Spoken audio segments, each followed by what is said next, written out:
Assalamualaikum warahmatullahi wabarakatuh. Selamat datang di channel Rasik Aquatic.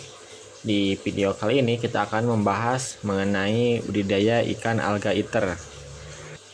Para pecinta ikan hias pastinya sudah tidak asing lagi dengan yang namanya ikan alga iter. Ya, ikan ini pemakan alga ya, sesuai dengan namanya, alga iter. Karena dapat memakan alga, sehingga ikan alga iter ini termasuk ikan pembersih akuarium seperti ikan sapu-sapu. Banyak orang mengira bahwa ikan pembersih akuarium itu adalah ikan yang dapat membersihkan kotoran ikan lain yang terdapat pada akuarium. Padahal pada kenyataannya, ikan pembersih akuarium hanyalah membersihkan alga yang menempel pada permukaan akuarium.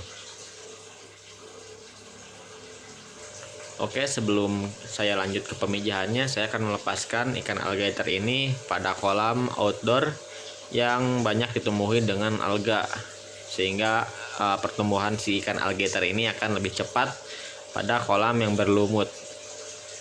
Karena di pasaran kalian akan sulit menemukan ikan alligator dewasa yang dijual, yang sudah siap mijah, akan sangat jarang sekali. Karena jarang ada indukan yang beredar di pasaran ikan hias, maka sebaiknya kalian membuat indukan sendiri dengan pemeliharaan di kolam outdoor hingga isi ikan berumur 8 bulan lebih. Dan semakin besar ikan, maka jumlah telur yang akan dihasilkan semakin banyak.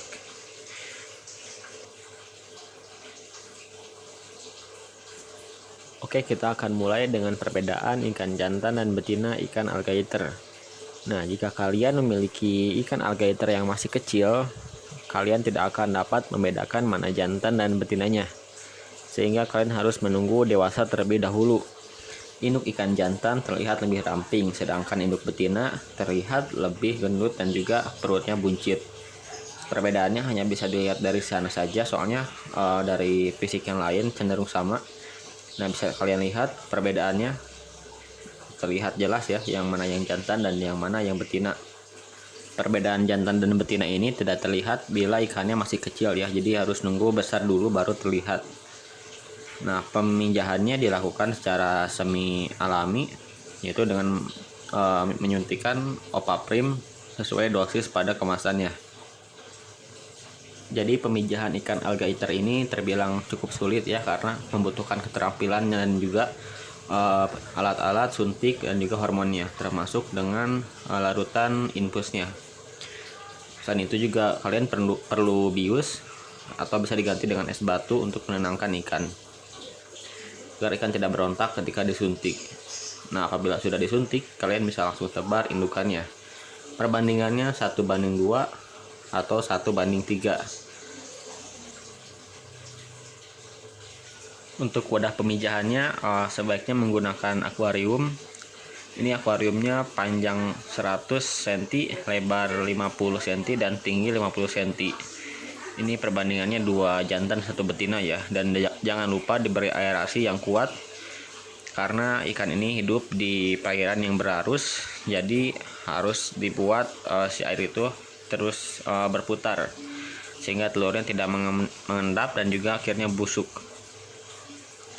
Nah, pemijahan ini berlangsung selama semalaman ya, jadi mereka ini nempel saling kejar-kejaran gitu, kurang lebih kayak gini ya. Agak agresif si jantannya ngejar betina, dan usahakan jangan sampai terganggu ya. Jangan sampai kalian simpan akuarium pemijahannya di lokasi yang terang. Pemijahannya ini biasanya cukup lama, dari dimasukkan jam 6 sore, dan nanti pagi kadang sudah beres, kadang juga belum beres pemijahannya. Dan jumlah telur yang dikeluarkan itu banyak banget, dan telur itu bening seperti air. Sebisa mungkin aerasinya pasang 2 atau 3 titik ya, jangan 1 titik. Dan jangan juga menggunakan mesin pompa air, karena telurnya akan tersedot. Nah, ini dia sudah ada beberapa butir telur yang keluar. Telurnya cukup gede ukurannya, lebih gede dari ikan komet. Dan mestinya telur yang berwarna putih itu gak bakalan menetas. Yang menetas justru yang warnanya bening. Dan nanti akuarium ini bakal penuh sama telur. Dan setelah indukan memijah, indukan langsung diambil ya. Diambilnya hati-hati karena akuarium ini penuh dengan telur. Nah, ini dia telur yang dapat terekam ya, soalnya situasinya gelap. Dan terlihat ya telurnya bening. Di tengah-tengahnya itu ada titik putih. Titiknya hanya di tengah saja itu tidak masalah karena itu spermanya. Dan jika telurnya full putih berarti gak bakalan menetas. Dan ini yang kalian lihat seperti debu ini adalah semua telur ya. Jadi banyak banget telurnya. Dan perkiraannya tuh menurut saya ya, soalnya saya belum pernah hitung secara manual secara sendiri. Dalam 1 liter akuarium ini perkiraannya 1000 butir dalam 1 liternya. Nah, kita terus aerasi ya, jangan sampai mati aerasinya. Ini di pagi hari indukannya belum beres bertelur, soalnya masih kejar-kejaran. Akuarium yang kita gunakan ada 2 ya, 2 indukan, 2 induk betina. Nah, jika indukannya sudah tidak saling mengejar, maka indukannya diangkat dan telurnya diberi metilen blue. Aerasinya harus tetap dijaga ya, jangan sampai mati. Karena kalau telurnya ngendap pasti gak bakalan menetas.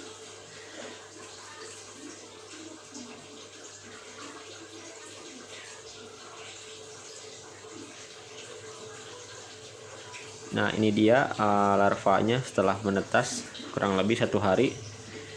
Larvanya itu kecil banget, putih, dan susah dirawat. Makanannya juga kalau pakai artemia lebih besar artemia, jadi sebisa mungkin pakannya menggunakan kuning telur, tapi butirannya sudah halus banget. Dan aerasinya jangan mati karena habitat aslinya ikan ini berarus, jadi telurnya itu harus terbawa arus sebenarnya. Jadi dapat ditangani dengan aerasi sehingga telurnya itu tidak menggumpal dan akhirnya saling tumpuk dan mati.